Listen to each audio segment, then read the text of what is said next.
So welcome back guys into the new video of the crypto learning series। So आज है हमारा day 18 और level 2 के इस भाग में आप सभी का फिर से एक बार ये शिखर वेलकम करता है। और आज की वीडियो आपके लिए पहले से ज्यादा खास होने वाली है क्योंकि हम लोगों ने अभी तक लर्निंग के उस फेस में सीखा है जहां पर हम लोगों ने एक तरीके से इंटेलेक्चुअली सीखा था। मतलब कहने का मतलब है हम लोगों ने जिस चीज को लर्न किया उसको अप्लाई करना हम लोगों ने नहीं सीखा, बट आज हम लोग अपनी नॉलेज को मार्केट के ऊपर अप्लाई करना भी सीखेंगे एंड प्रेडिक्शन करना भी सीखेंगे। तो चलिए जानते हैं कुछ मार्केट के सेंटिमेंट्स को लेकर। लेकिन उससे पहले एक सबसे सबसे जरूरी बात, देखो मैंने कल अपने टेलीग्राम पर एक बात मैंने शेयर की थी कि प्राइस जो बिटकॉइन का है वो जब लगातार गिर रहा था और ऑलमोस्ट अगर मैं प्राइस की बात करूं तो प्राइस लगभग उस टाइम पर 96,000 के आसपास आ गया था। उस टाइम पर मैंने पहले इस बात को प्रेडिक्ट कर दिया था कि प्राइस 94,000 और या फिर थोड़ा इसके आसपास से यहाँ से मतलब बाउंस बैक होगी।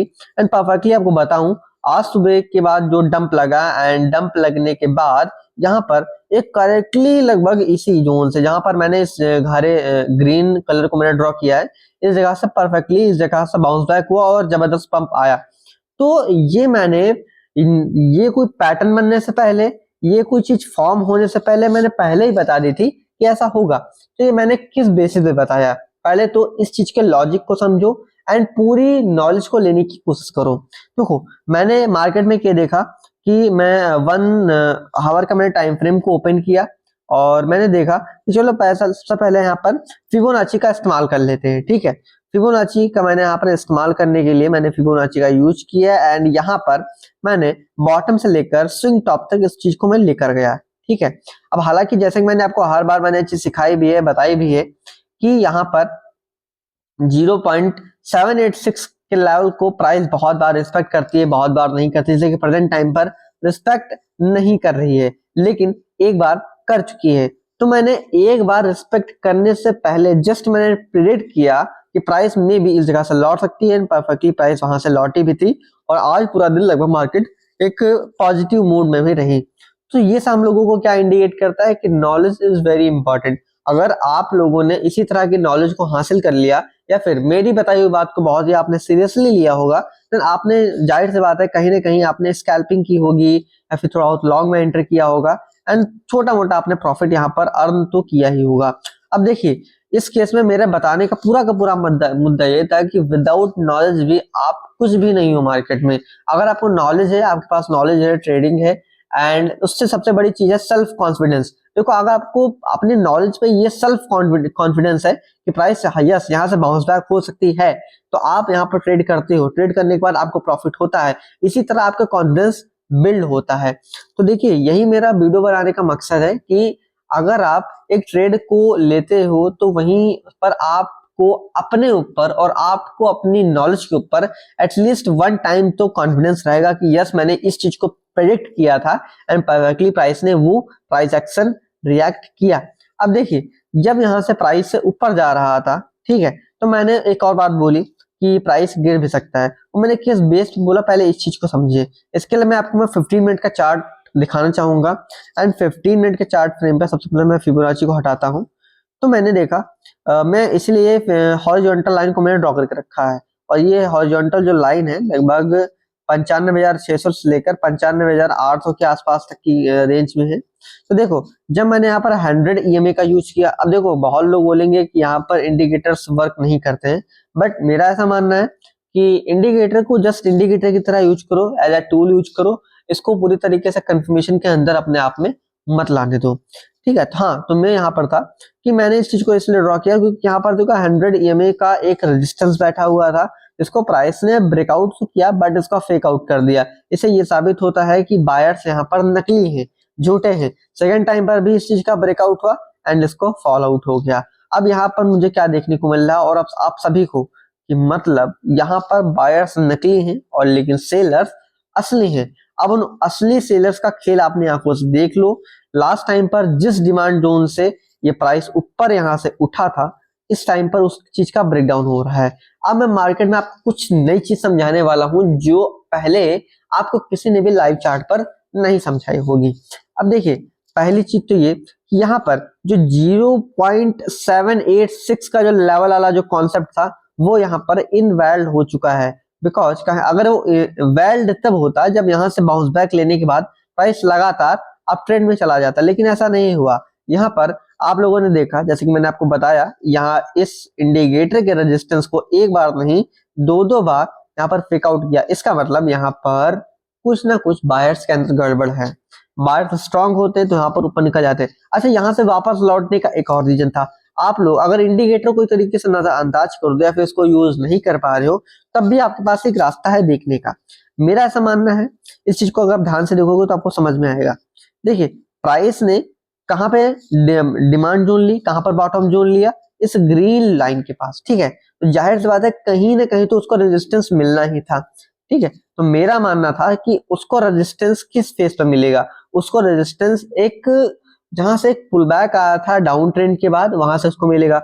अब देखिए, अगर मैं डाउन ट्रेंड की बात करूं तो प्राइस ने यहाँ पर डाउन ट्रेंड दिखाया इस जगह पर, ठीक है, बट पुल बैक कहां पे लिया, इस जगह पर।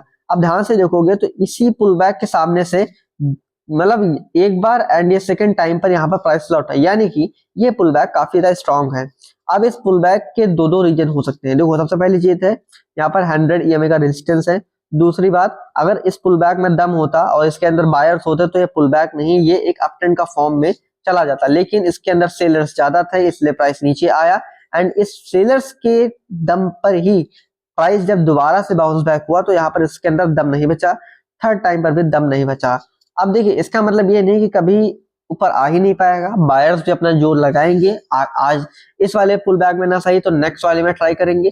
बट प्रेजेंट टाइम की कंडीशन की हम अगर लोग बात करेंगे तो देखो, यहाँ पर मैं मानता हूं कि एक छोटे से फिबोनाची का रिट्रेसमेंट पर हम लोगों ने यहाँ पर अपने आप को बचाया, लेकिन सेकेंड टाइम पर हम लोगों ने अपने आप के सपोर्ट को तोड़ दिया।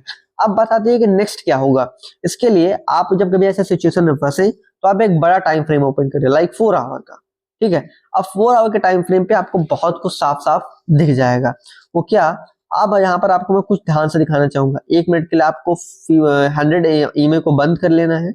एंड सभी चीजों को बंद करते हुए एक चीज आपको ध्यान से देखना है कि क्या जहां तक प्राइस जाने की संभावनाएं हैं उस जगह पर कोई हॉरिजॉन्टल सपोर्ट है क्या। अब देखो, 4 आवर का टाइम फ्रेम है तो एक बड़ा टाइम फ्रेम है, तो जाहिर से बात है यहाँ पर जो सपोर्ट्स और रेजिस्टेंस होंगे बहुत ही हैवी होंगे। तो मेरा ऐसा मानना है, यहाँ पर 1, यहाँ पर 2 और यहाँ पर लगभग थर्ड टाइम जो लिक्विडिटी हुई थी, तो ये इसी रेंज के ऊपर नीचे आसपास आ रहे हैं। तो मेरा ऐसा मानना है कि मे बी प्राइस इस जगह पर अपना एक सपोर्ट अगेन से बना सकता है। एंड उससे भी एक रिलेटेबल बात है कि मैंने देखा कि यहाँ पर एक कोई एफवीजी बन सकता है, बट यहाँ पर एफवीजी जैसी कोई चीज बन ही नहीं सकती है, क्योंकि मैंने आपको एफवीजी सिखाया था कि वो 3 कैंडल से बना हुआ होता है। एंड यहाँ पर जितने भी कैंडल्स यहाँ पर फॉर्म हुए हैं, ये वाले सभी के सभी, ये सभी के सभी इनवैलिड है।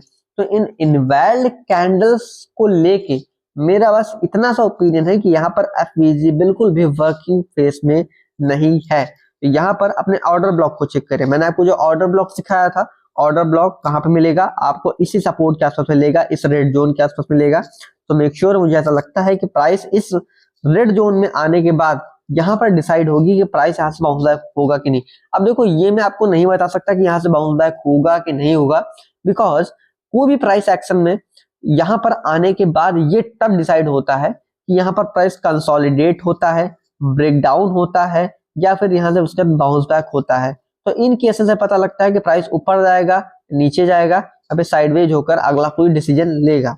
बट यहाँ से डायरेक्टली ये नहीं कहा जा सकता है कि आगे का प्राइस एक्शन क्या होगा। और जो मैंने यहाँ पर इन सब चीजों की जहां पे जो मैंने चीजें पहले बोली और कल बोली, तो मैंने 0.786 लेवल को मतलब उसकी अहमियत को, उसको रिस्पेक्ट देते हुए दिया था, और वो प्रेजेंट टाइम पर टूट चुका है। हालांकि 4 आवर के टाइम फ्रेम में अभी 10 मिनट बाकी हैं, तो अगर इस जगह पर कैंडल क्लोज हो जाती है तो मुझे नहीं लगता कि इतनी जल्दी से बाउंस बैक होगा। और खासकर तो आज मंडे था तो मार्केट तो गिरना ही था। अब देखो, मार्केट तो जो गिरा तो मैंने टेक्निकली आपको समझाया, अब मैं आपको थोड़ा सा लॉजिकली समझा देता हूँ कि यहाँ पर हुआ क्या है एक्चुअली में। अब देखो, ये आपको जो कैंडल दिख रही है, मतलब ये सेलिंग कैंडल, तो इसके पीछे एक और रीजन है। जब मैं आपके सामने वीडियो में बना रहा हूँ उस टाइम पर जो माइक्रो स्ट्रैटेजी है, उन्होंने उनका ऐसा ट्वीट आया है कि उन्होंने बिटकॉइन को परचेस किया है। और आप सभी को पता है कि जब जब बिटकॉइन को परचेस किया जाता है और उसका ऑफिशियली अनाउंसमेंट ट्विटर फिर अगर सोशल मीडिया हैंडल पर किया जाता है तो वो एक तरीके से हम लोगों के लिए एक स्कैम जैसा होता है, एक ट्रैप जैसा होता है हम लोगों के लिए। एंड उसमें हम लोग जो बिगनर्स फेस में होते हैं वो लोग फंस जाते हैं कि भाई बाय हुआ, तो हम लोग पहले डंप करा देते हैं। अब उनकी साइकोलॉजी में भी इसी वीडियो में कवर करना चाहूंगा। देखो सिंपल सी चीज है, वो लोग बाय करने से पहले उस चीज को ट्वीट करते हैं, ठीक है, और उन्होंने जब ट्वीट किया तो उनके सेल ऑर्डर्स ऑलरेडी लगे हुए होते हैं और सेल ऑर्डर के साथ साथ उनके शॉर्ट पोजीशंस भी ओपन हो चुकी होती हैं। उस केस में होता क्या है, बायर्स जो होते हैं यानी कि जो बिगिनर्स फेज में जो बायर्स होते हैं वो लोग खरीदना स्टार्ट करते हैं एंड स्मार्ट मनी अपॉर्चुनिटीज का वेट करती है।